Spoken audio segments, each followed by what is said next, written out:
Okay, so welcome everyone, and thanks for coming, especially our panelists. We'll tell you more about these guys in just a few minutes, but first, we want to run through a few preliminary items before we get started. We're going to be recording this podcast live. It's going to be released in about a week or so, and we'll announce that. So if you didn't get enough of the panelists today, just check out the podcast when it's released. If you parked in the garage, please have your parking validated. The person at the front desk will validate that. We are going to record for about an hour, and I do have a clock. Do I have a clock? Yes, kind of. Catherine's the clock. Just wave. Yep. We're going to record for about an hour, and then at the end, we'll have a few minutes for questions.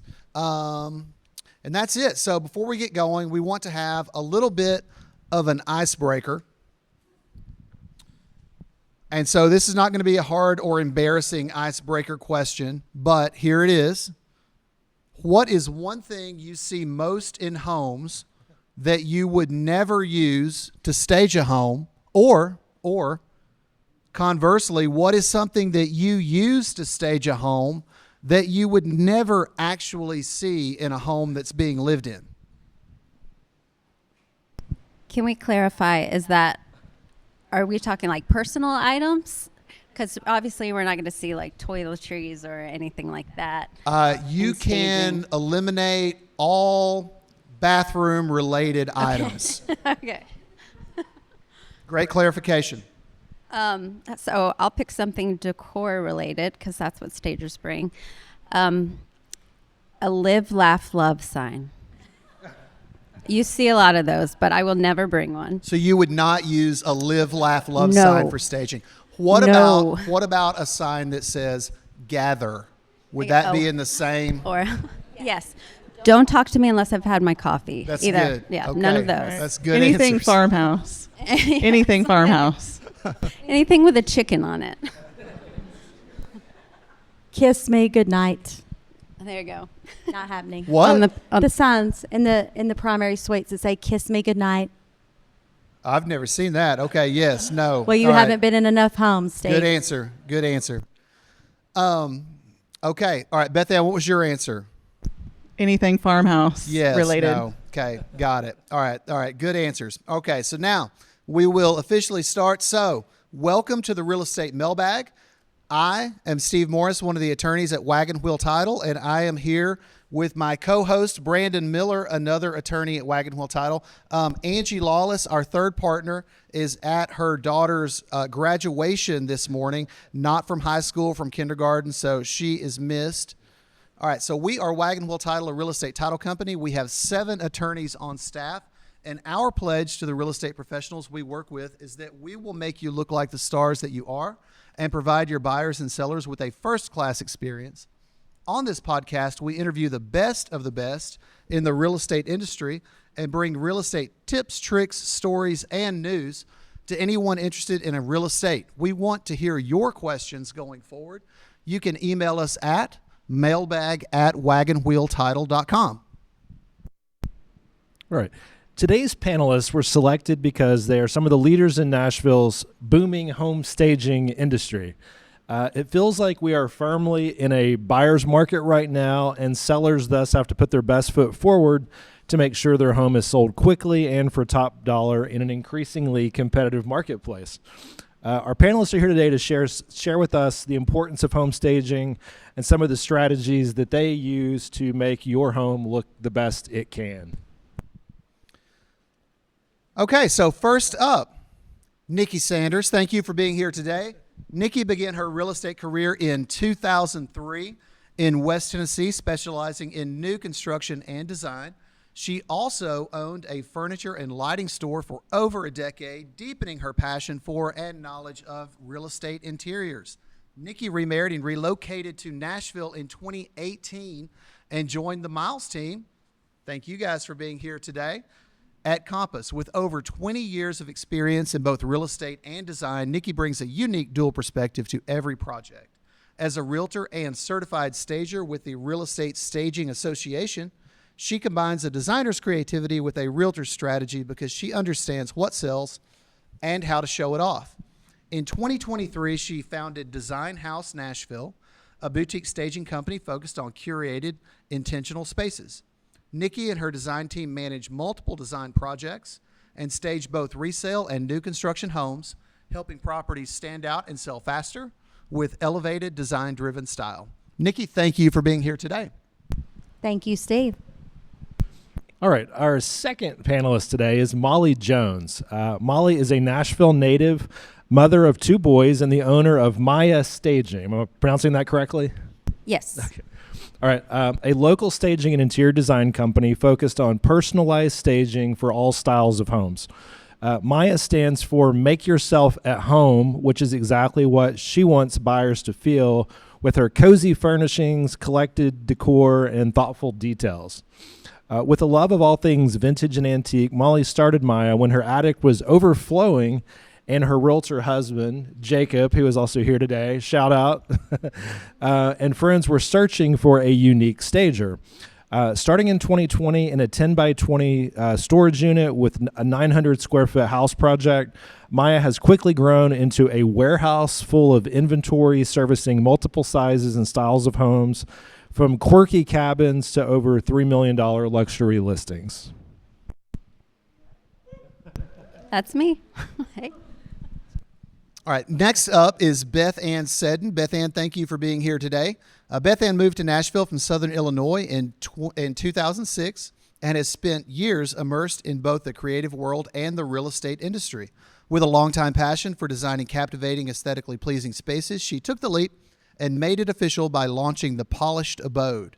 Beth Ann believes every home has a story to tell, and her goal is to highlight the home's best features and create a compelling vision for potential buyers. She's happily married to her husband, Jeff, of nearly 9 years, and they have 2 kids, Pearson Reese, and an adorable dog named Mario. Beth Ann, thank you for being here today.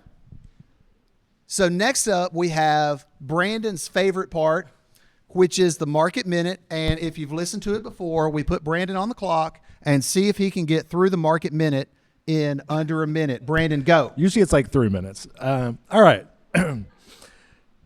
Home sales in April totaled 2,963, representing a modest but not insignificant 3% decrease from the 3,060 home closings we saw in April of 24. That's again in the Nashville MSA, which is our 9-county MSA. This shift is subtle, factoring in a 27% surge in active listings compared to the same period last year. But what we are seeing is becoming more favorable to buyers who appear to be slowing their pace and engaging with more deliberation. Translating this for sellers, pricing and preparation, including today's topic, staging, are arguably more critical than ever. Market supply is at about a 5-month level right now, which is generally considered a balanced market, but again, it is shifting a little bit more in favor of buyers. Median sales price last month was right at $500,000 for single-family homes, which was a 1% decrease from this time last year when the prices were basically $505,000. Condo prices have held very stable, almost identical at about $350,000. To continue to sound like a broken record, the big story in the world of real estate, locally and nationally, continues to be interest rates. We've had some good inflation reports lately. The stock market has recovered from a pretty big downturn earlier in the last couple months, but we've still got a lot of headlines about tariff policies and trade wars, and those things are still spooking markets and home buyers. So we'd like to see more stability and calmness happening at the national level.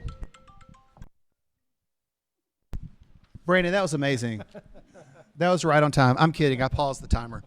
All right. Very good job, though. All right. Next up. So before we get into the questions today, maybe each of you give us a little bit of background about how you got started in your staging business. So Beth Ann, why don't you take the lead on this one?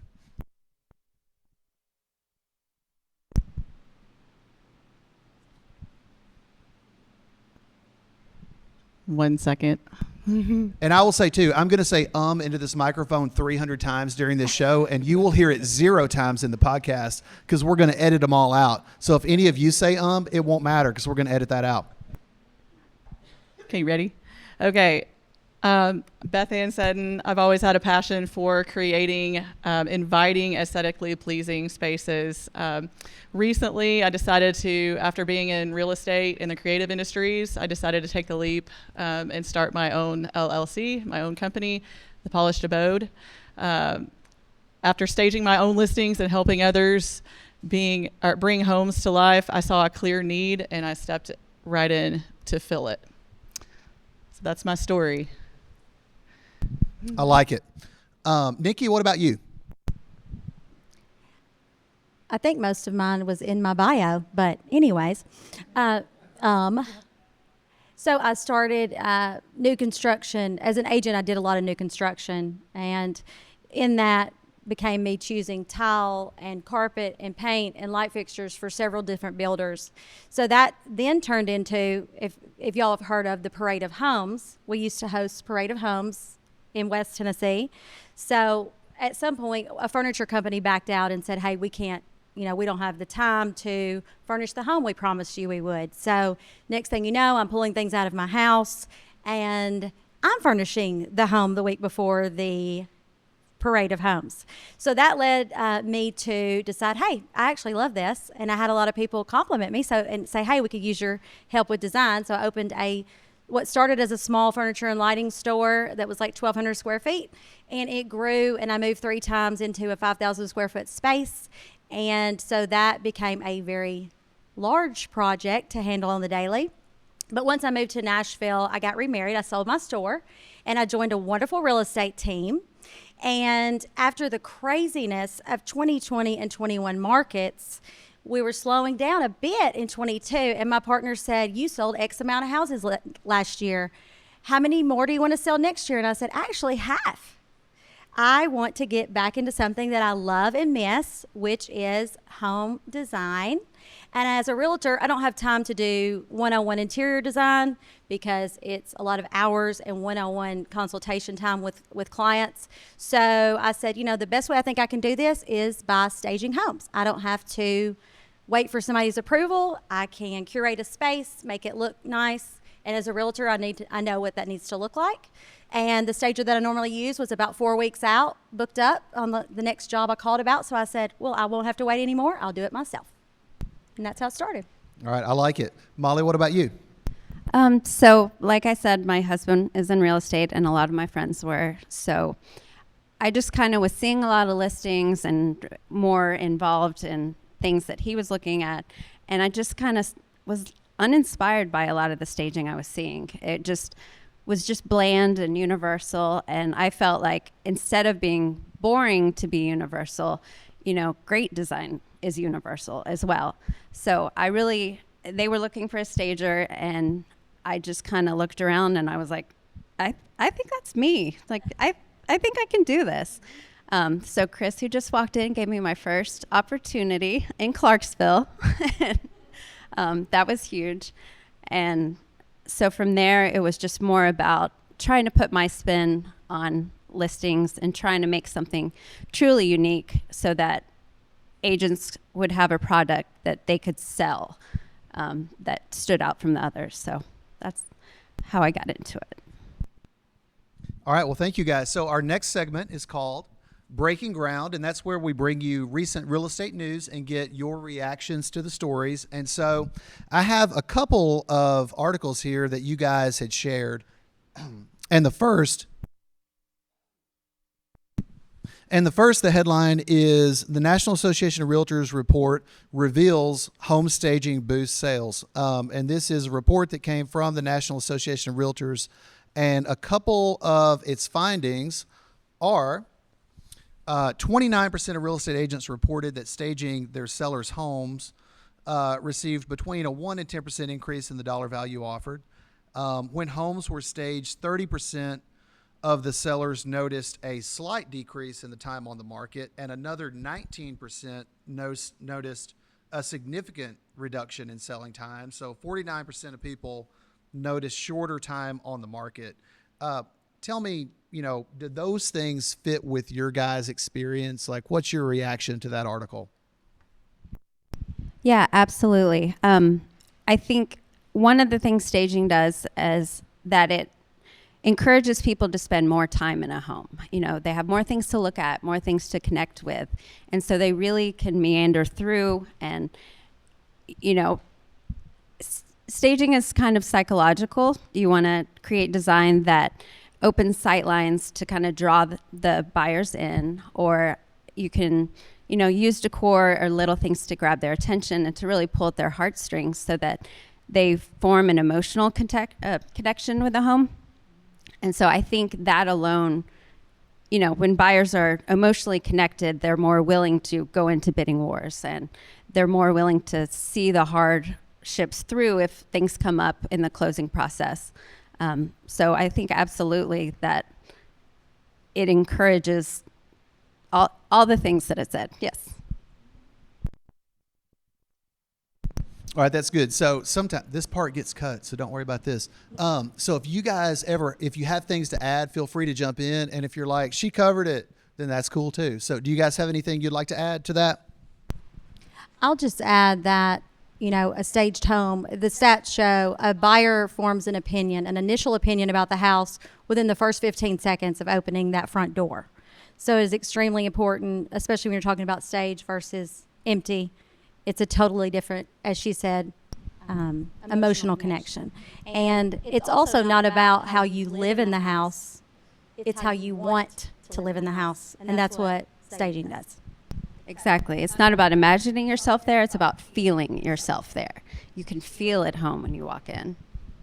Creating the first impression, that initial first impression, you want it to stay and be a lasting impression for the buyer.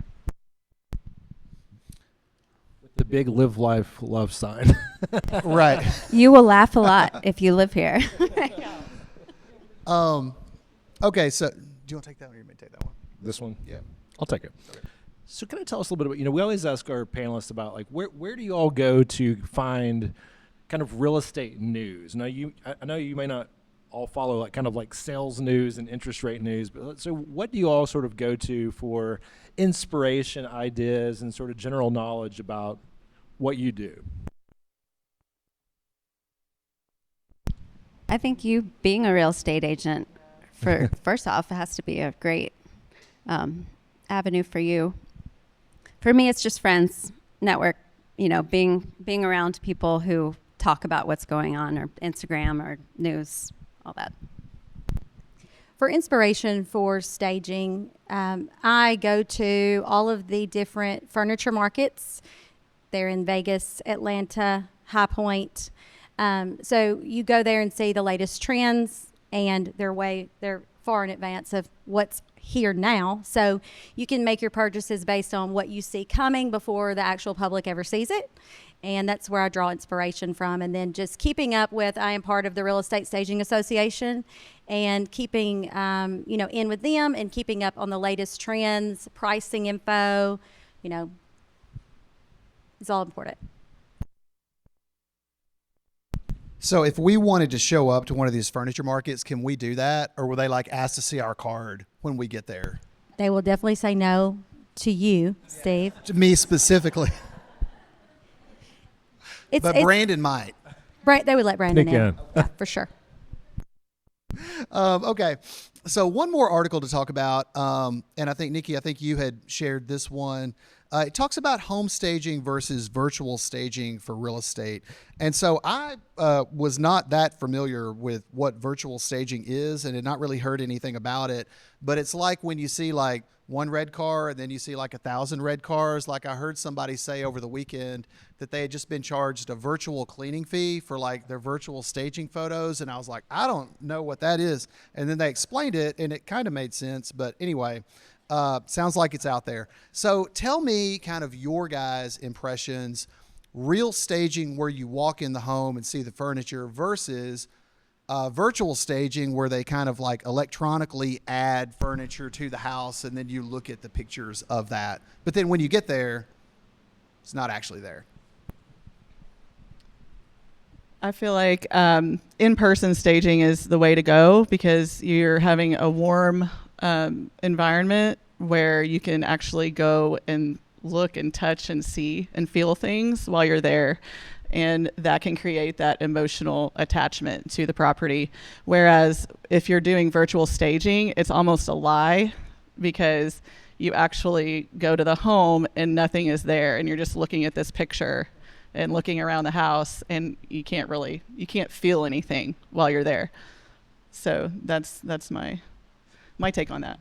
Yeah, like what you expected to see versus what you see don't match, and creates a little bit of a feeling. Yeah.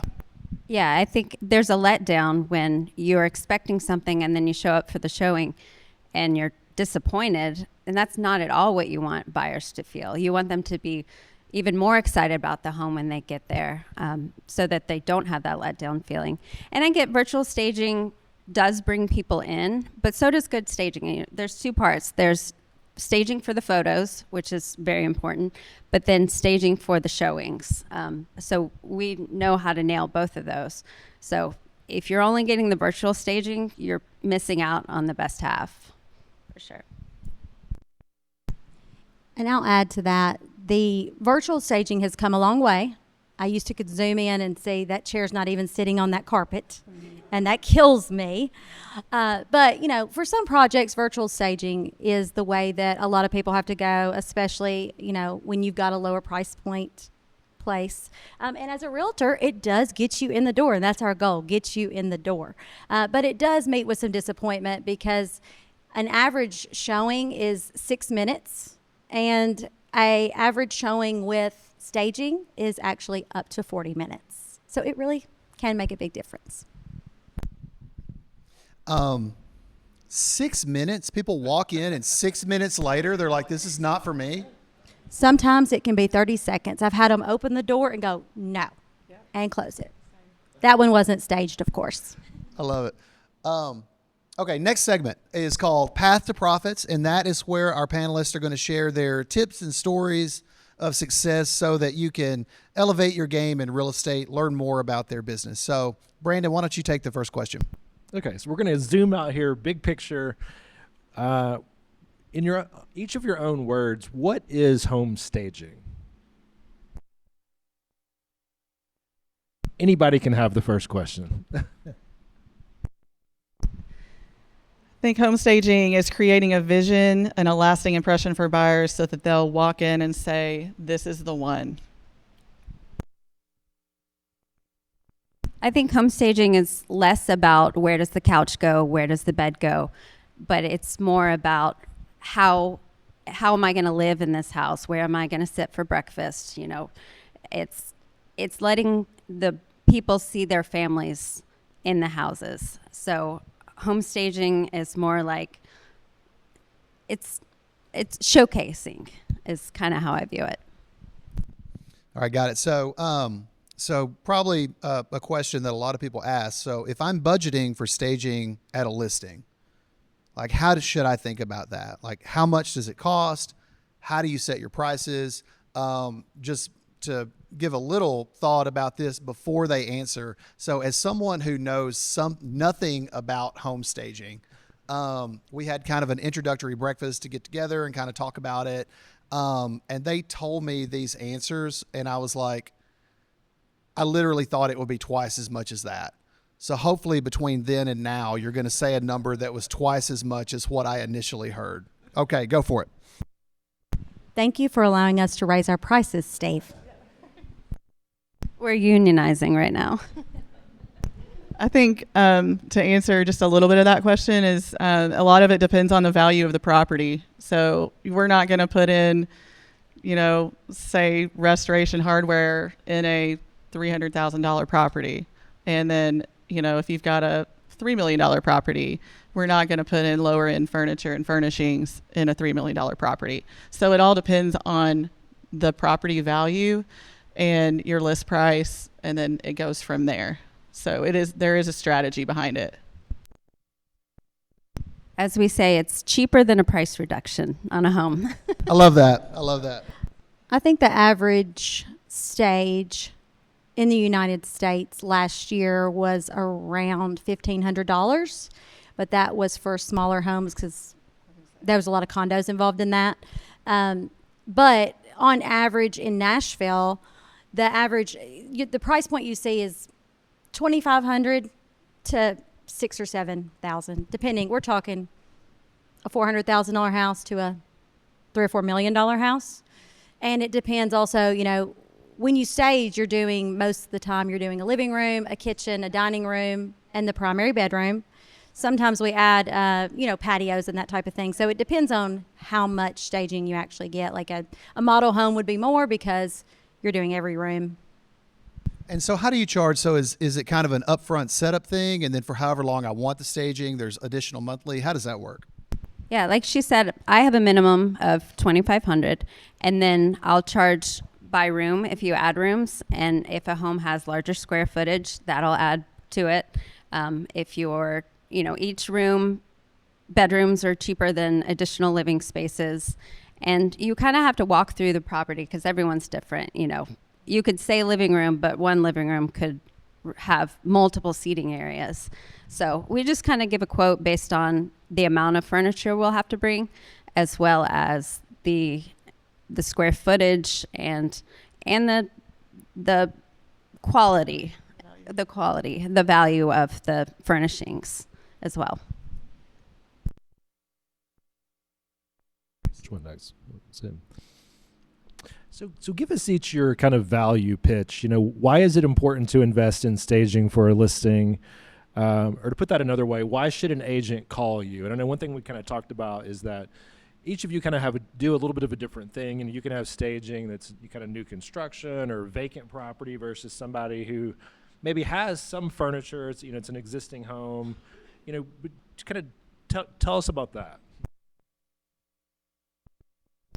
Agents are selling something, and we're a tool to help you sell it better. Pretty much, it's as simple as that. You can have a product or a home that's vacant. It just feels incomplete, and if you really want to put a best face forward on something, give it your all. Put all the bells and whistles on. Put the best high-end decor. I think it's invaluable for sellers for sure. I think another thing as a realtor, we walk through homes and try to give our clients the best advice for getting their home ready, especially an occupied home. And we can go through as an agent and say, hey, declutter, order a white bedspread, just a few little things that we'll tell them here or there. Paint. They may or may not listen, we found. And we are trying to get their house set up to where we can market it and it look as best as it can online. But I found that as a stager, it's almost like good cop, bad cop. So I can come in as the bad cop. And the realtor sounds so smart because they tell me ahead of time, this is what I've told my clients. They may or may not do it, but would love to have your opinion on it. So when I come through there and say a few additional things, but the things that the agent's already told them, they're like, it's another opinion, and sometimes it really can make all the difference. I like it. And so, Beth Ann, I think to kind of double click on that. So your business, at least right now, is probably a little bit different from what Nikki and Molly's business is in that, they are, bringing in more pieces of furniture, doing more things. It sounds like you right now are really leaning into that. Let me edit your home with the things that you have in it. So has that been your experience? Like, what's your experience dealing with customers in that setting? Like, if a realtor's having a problem, how can you help with that? Right. What I would do here and what I normally do is have a consultation with the client and the listing agent. And what I do is try to take the weight off of the agent's shoulders because, you walk into a house and you want to say, as an agent, I used to be an agent too, and you want to say, that needs to go. This needs to go. You need to, get rid of this, get rid of this, get rid of this. Well, I'm here. I try to, come in as the bad cop and take the weight off of the agent's shoulders and get rid of the things and do the things that you would want to do. But I'm here to do that for you. So, and I do, yes, occupied staging. And then I bring in additional pieces as well. So if I see that there needs to be something added, like statement pieces to make it pop, I'll bring those in as well. So I think a really big topic here is, so you want an agent to call you to say, hey, I'd love to engage you to give a consult, talk about what you can do, what this would look like if we hire you. Who typically pays in the Nashville market? It's a mix, really. For a while, agents were covering the cost as, to kind of provide a concierge service to their clients. But for the most part, it is the clients that pay. The agents are selling us to them, and they're really suggesting, and they're kind of sharing our value. And so they do us a great service by that. And then the client will feel confident to pay for it. So, sorry, go ahead. I was just going to say, I see both sides as she does. I see the agent about 50-50. The agent pays, and I've seen the client pay. I've also seen the agent pay and get reimbursed at closing. You get into extensions because we normally will stage for 30 to 45 days. And I think the trick is with agents, we're so excited in the beginning to have the listing, and we are like, let us help you, and we will pay for your staging. And great idea. But as you get into the extensions, then it becomes, I don't know that the sellers are as motivated to maybe drop their price if the agent is paying their commission. Paying their staging fees. So I would suggest, coming from this point of a realtor and stager, maybe offer that initial, staging fee, but then when you get to extension, say, hey, the next 30 days will be on you, because it just adds a little bit of thing to them. There's also a new, it's new this year, just come out, so I don't have enough info on it, but there is going to be a program where we offer stage and pay at close. So that will involve wagon wheel. Okay, I like that. So it's similar to the concierge program, but a staging program. Yes. Okay, I like that.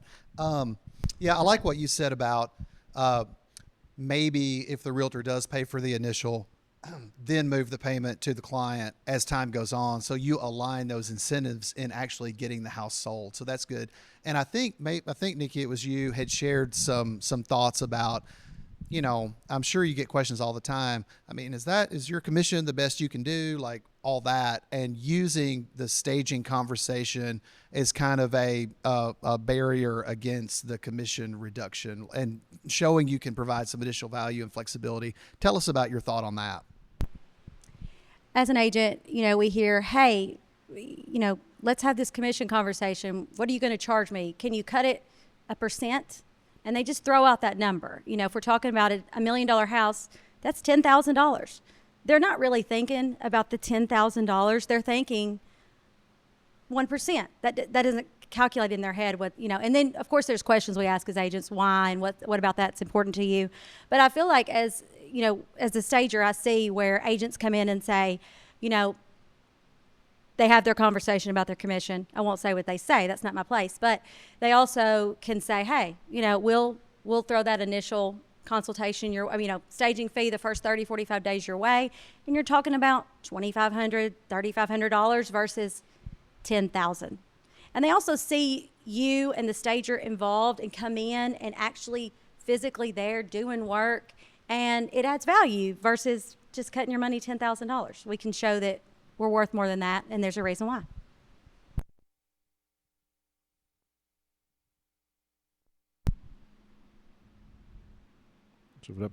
So let's shift gears a little bit and just talk about your kind of specific businesses and things about scale, and I'm sure there's a lot of anybody running a business has the challenge of figuring out how to scale, but how many projects can you take on at a time, and how do you all each manage that, and sort of what does an ideal situation look like for each of you? You start, Molly. Scale has been difficult for me because I feel like I'm just constantly trying to catch my breath, just trying to be available to as many people as I can. So with that, every project I'm buying inventory. I'm constantly shifting gears to try and meet the needs of the particular client, and then considering it kind of an investment because they don't have the inventory I can use again. But it's honestly reached a point where I don't think I can grow anymore without bringing on more people. It is just me. I have a team of movers who are incredible, but I kind of max out at, I have 9 projects in the works right now. So that's a lot of inventory, and it's a lot of clutter up here of what's in what house, what design will be coming back in a few weeks, like what project can I take on next, knowing what type of inventory I have, or will this be under contract by X amount of time. So it's a lot of logistics back and forth that we have to consider. And so there is a moment where you just have to say, I'm booked for 2 months, I can't do it. And so we do appreciate a heads up.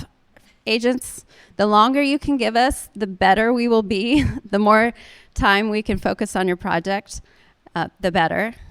But, even that presents a problem, because then you have a listing 6 weeks out. And are you holding your inventory for that listing? Or do you go ahead and put it in another house and gamble that you'll have it back? So, 9 is good. I'm good with that. That seems like a lot. That's a lot. For one person. Yeah, that's a lot. I don't have a team, we're not like a wholesale staging business, any of us up here. So it's smaller scale, but smaller can be more personal. So you're getting it. What about you guys? I have 7 homefuls of furniture, I think I would say. Scale is something that I haven't decided if I want to do or not yet. Some days when I don't have a stage, I'm like, I'm getting more. And when I'm booked and I'm counting days till things come back, I'm like, oh my God, don't ever let me buy any more furniture. So it is an emotional roller coaster, but I do have a girl that helps me at every stage, and she is just amazing. She's Rebecca's sister-in-law. And so she's a workhorse, and she is just, there's nobody like her, or I could not have the time to do it. And then I do have someone that does marketing for me, Kimberly, and she does marketing for me, and she does all my behind the scenes invoices and dates, booking, and that kind of thing. So that makes a big difference. But, I think staging could take over your life if you let it, for any of the 3 of us. So it's not how big can you be, it's how big do you want to be. And that's a hard place to be, and some days we want to be bigger, and some days we don't want the phone to ring. All right, Beth Ann, how many houses do you want to do at one time? What do I want to do? Well, that all depends on the size and, what we're doing as far as occupied versus vacant. So, occupied can be a challenge too, just as, vacant can. But, yeah, it all depends. Right now, currently, I think I have 4. So, yeah. All right, so a few questions that someone uneducated about staging like myself just immediately thinks of when they hear about your business.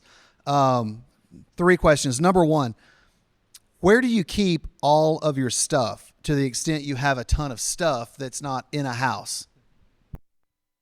I have a warehouse that is, I was really good at Tetris growing up, and that's benefiting me, because everything is, when it all comes back at one time, it's a chore to get there. I have chairs hanging from the rafters. It's a puzzle. But yes, a warehouse for me. 3-car garage, but in order to keep our boat in the garage and my husband happy, I've recently secured a warehouse space in Mount Juliet, Tennessee. I like it.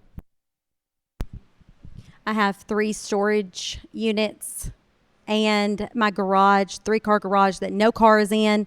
It is lined with shelves, and I would say 90% of it is pillows. So as far as moving the stuff around, do you just have like a huge car, or what kind of car do you drive? What are we talking about? Larger SUV with a 3rd row seating that's always down, and sometimes the 2nd row when my kids are not being hauled around. So access to a box truck. I was best friends with all the guys at the U-Haul dealership over on 8th Avenue for about a year. And I was renting a U-Haul several times a month. And so I finally ended up purchasing one of those U-Haul vans, not the large U-Haul. But the 24-hour thing just really got to me. I can remember a stage downtown, and I had like 17 minutes to get the van back. Everybody's staging, and I'm like, I got to go. I get to get the van back. And to your point, Steve, when we talked about this, it's like $20. But like, what is it about that timeline that just, I'd leave a stage to go get my U-Haul back. So I finally purchased a U-Haul van.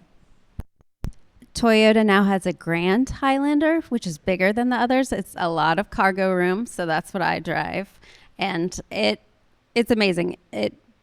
People misjudge me all the time if I go to buy something from Facebook Marketplace or the Home Goods guys. They're like, "This isn't gonna fit," and it always does. I've gotten a queen mattress and my 2 boys in there before. A whole dining set. It's my workhorse for sure. Well, so who helps you move the stuff? So are you like tipping the couch up on its end and like walking it out, or like who's helping move all these things? It's a lot of that. It's a lot of geometry and Newton's law of gravity when we're, lifting couches. As a friend said, there's no one more determined than a woman who is moving furniture alone. Like, we'll get it done. If you need a couch moved upstairs, we can do it alone.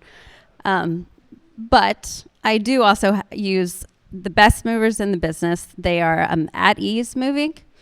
Just, y'all should write that down for your clients.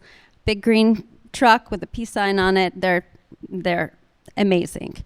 They're always there with a smile. They take care of me, and they're just the best guys. So write that name down. Yes.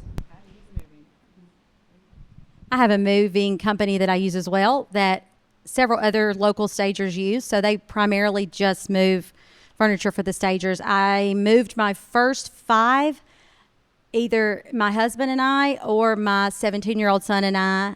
And I finally said, it was summer. I said, if this is what I've got to do and I can't afford some movers, I will quit this job. Yeah, I've maxed out my husband on helping me move couches. And that's not an option anymore. My husband's not maxed out yet. But. All right. So tell us a little bit about, your style. So now think about, if I'm a seller, if I have a modern house or kind of a rustic farmhouse, or, how do I think about hiring somebody? Do you have a style you think people kind of seek you out for, or are you kind of a chameleon who can match whatever your client really wants, is looking for and thinks is best? Maybe you start, Beth Ann. I can. I would say I'm more of a chameleon when it comes to home decor and staging, just because every house is not the same. You're going to have different properties. You're going to have a modern property, and you can have a log cabin, and those vibes are not going to be the same. So I try to match all my furnishings and my decor with the property and the unique character. Same. I'm a chameleon, and I think the only thread line between all of my designs is that I like to bring books. I like to bring little details, and always old rugs. I love vintage rugs. So they will be different styles for every property, but they're just common textiles that is kind of my signature, even though all the styles are drastically different. I just let the house speak to what it wants, for sure. Is there a favorite book that you like to have as staging? Yeah, I have a lot of Nashville books, but there's one, it's called Nashville, A Family Town, that I always lay out. And I actually had somebody come through and see that book, that their family was in that book. And they were just like, "Oh my gosh, you have this book. This is amazing." So a lot of books, and I try my best to never turn books around. I want them to match the vibe of the house. I have this log cabin book that I just put in their home because it was a log cabin. With music studios, I'll put out rock books or things, an artist art books. I just kind of try and match those to the property as well. I'm not a chameleon. I have a very curated look and go off of the latest trends. So really, if I see a project or I'm called about a project that I don't think will fit the aesthetic of the home, I will simply tell the realtor. But at this point, I think the realtors know my style, and they call me because they know this is what this house needs. And if it's a different look, like I wouldn't have anything to go in a log cabin. And so I found it just easier going back to, do you want to scale? If I scaled, it will still be the same look. I want that. That's my brand. and that's the look that the agent knows they're getting when they hire me. Okay, so anybody that's bought any furniture recently probably knows, I mean, to get a new sofa, you got to save up for a minute these days. And so you guys have a lot of furniture. And so that just makes me think, like, how do you get started? Like, if you're out there and you're like, this is inspirational, I want to make places look beautiful, I want to get started in the staging business. Like, do you just buy a little bit at a time? Or is there like a big startup budget and now you've got all this furniture? Or like, how do you handle that financially? And then related question, which you guys kind of touched on earlier, but there's a couple answers I heard that have not been said yet. Like, how do you get all the stuff? Where does it all come from?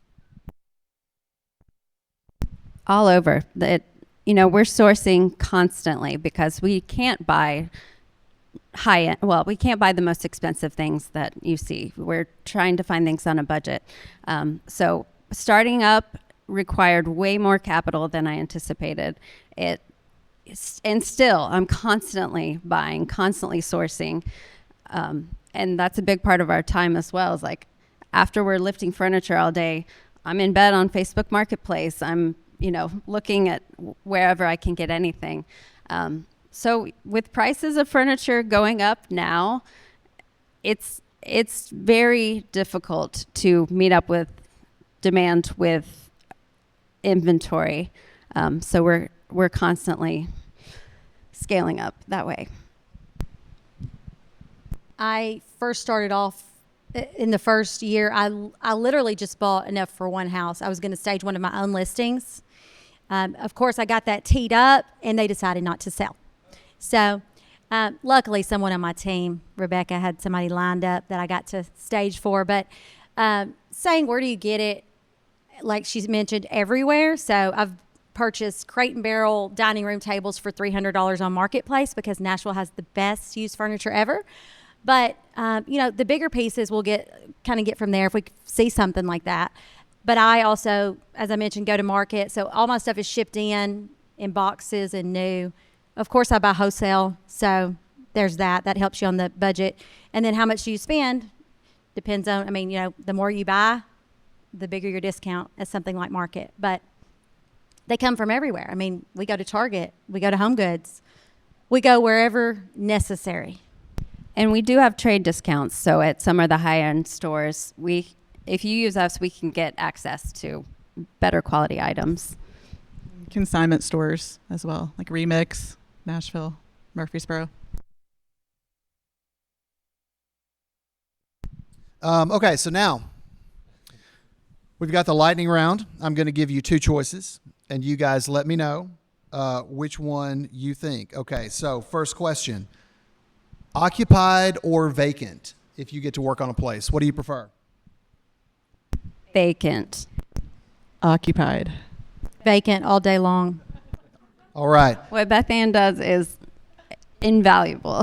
10 times harder and more expensive. House or condo? Had you rather work on a house or a condo? House. We both were talking about the condos we've worked in and how you're dealing with loading docks and cargo bays and you're wheeling furniture past the hotel service carts. It's house. The loading docks downtown Nashville are a nightmare. And so the condos may be small, but the price is sometimes higher because our moving fees are most of the time double. How many plants do you like to put in a place? Depends on the property. Real or fake? Yeah, real. Oh, okay. Actual next question. Real plants or fake plants? Fake. Fake because we can't go water them, but it is amazing when you stage an occupied property and they are plant people. The answer is not enough plants. How many pictures? 12. 12 pictures. Yeah. I was going to say 8. Yeah, 10 to 12. And mirrors included in that. Could be 12 pictures / mirrors. Okay. So Mirrors Beth Ann, all do day. you make them get rid of all pictures of themselves? Absolutely. No offense. Pictures of you in the house, 0. That's what Beth Ann says. All right. Depersonalize.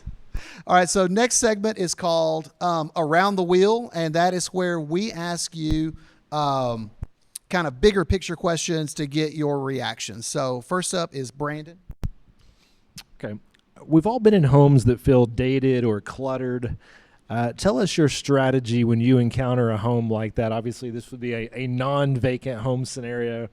In addition to telling us how you deal with the house itself, what is your relationship with the listing agent and the seller? This may be a question best suited for Beth Ann, just because you deal with the non-vacant home, scenario. Yeah, just tell us what's your strategy when so if you're being engaged to stage a home and it's, you tour it and it's very cluttered and it's just not something that, it's going to need a lot of advising. How do you advise both the seller and the agent who may have the listing? Like, how do you approach that topic generally? Sure. So I think I might have touched a little bit on it earlier, but when they're in a listing presentation or they're actually, sitting with the client, that's when I try to come in and do my consultation as well. And so we will walk through every room in the house and just go through like little by little, and I'll form a report. And I'll end up sending that report over to them. But they can either choose to take care of some of the items themselves, or I can come in and take care of that for them for a fee. Okay, so mailbag question. And again, these are questions from our realtor, from our listeners, which we definitely did not make up. So,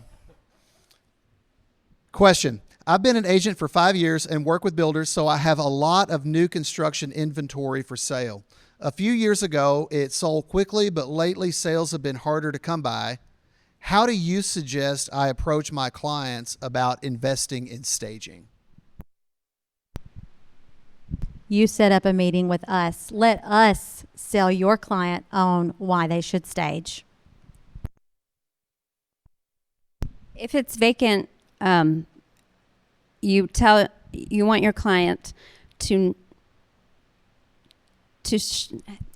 like I said earlier, we're selling the feeling. We're not selling an imagination. So if buyers have to use their imagination, then you're already one step behind. I think, and we can do that as well. Call us. We'll talk to your clients about what we do to make it a home and make it where they can just walk in and feel this is it. Okay, so maybe all three of you guys give our listeners some information on how they can reach out to you, kind of who's your ideal customer and how can they get in contact with you? Any customer who gives me a heads up is great. That's my ideal client. They can reach me at myahstaging.com, at myahstaging@gmail, and my Instagram, Myah Staging. So if you can remember, make yourself at home, you can remember Myah Staging. How about you, Beth Ann? I can be reached at thepolishedabode.com or thepolishedabode@gmail.com. And you can also find me on Instagram and Facebook with the same, The Polished Abode. Polished Abode. I have an Instagram account, Design House Nashville, and you can contact me there. You can email me. You can call me. Or our website is currently under construction, so we'll have that up soon. My ideal client would be realtors who want to team up, who want to make homes and the selling experience better to set themselves apart. Yeah, I think the realtors, even if sometimes the clients are paying, it's the relationship with the realtor that is most important. We're going through you guys to do all of the logistics and, talking about the extensions and all that. So y'all are the ones that we want to hear from more than the clients. Absolutely. We're on your team and we're here to help you sell your properties. So we're here to help you. So today's panel grew out of a recommendation from a prior episode that we had that home staging would be a really cool topic, and we got some good names. And I think this has been great, and we've had a good turnout today. Who do you think we should do this with next, and what topics do you think people would be interested in hearing? Weigh in on either thing. No pressure, but if you have any good ideas. I do not have an exact name, but I think a builder, if you've not had builders on here, that would be great. They could talk about the trends. They could talk about the pricing. They could talk about what people are doing for upgrades, what's included, what's not in their typical sale. Or a designer, you know, a lot of the designers that work for a builder and what they see. I think one would be an organizer, because there you are walking into properties and you're seeing a lot of clutter. You know, we can take care of, like, tell you what to do with that. But, you know, there are organizers and organizing companies out there that I feel like y'all could really benefit from. Yeah, anyone that helps real estate agents, as houses are sitting longer on the market right now and agents are having to get creative. There's all different ways that, you know, I think if you had people that provide those new creative avenues like staging.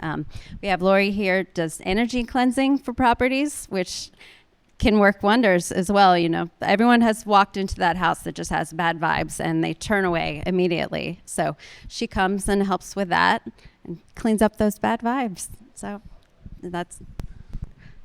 Okay, so that is a wrap for today. Submit any ideas for future episodes and real estate mailbag questions to mailbag@wagonwheeltitle.com. Thanks again to our panelists and to everyone who is here with us today and for listening in to another episode of the Real Estate Mailbag. Remember to validate your parking ticket, and thank you guys very much. Thank you. Thank you all. Thank you.